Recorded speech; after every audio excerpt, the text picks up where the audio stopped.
Dobrý večer, volám sa Peter Balko a som víťaz najnovšej poviedky 2012 a nachádzam sa v Starom meste na Vianočných trhoch, konkrétne v stánku literárneho klubu, kde celý mesiac prebieha autogramiáda výnimočných autorov z vydavateľstiev celého Slovenska.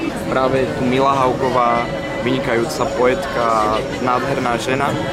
A ja sa tu budem nachádzať 6. decembra od 4. do 6. po obede a potom sa presunieme do klubu KC Dunaj, kde bude krst poviedky 2012 a bude tam drobná čítačka, budeme kecať, budeme sa popíjať a myslím, že bude super.